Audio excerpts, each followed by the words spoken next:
دكتور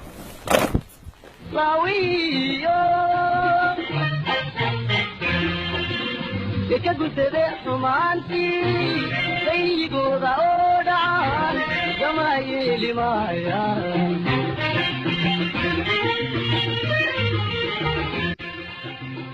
waxaan u aragnaa arrin maaragtay boob ah arrin boorxadnimo ah arrin aan raali gelinin dadka deegaanka ah baan u aragnaa waxaana shacabku ku amran yahay meel allaale meeshay ku arkaan inay tallaabada ku habboon ee waajibkooda ka qaataan shacabka iyagana waa amaray fariintaana waa qabaan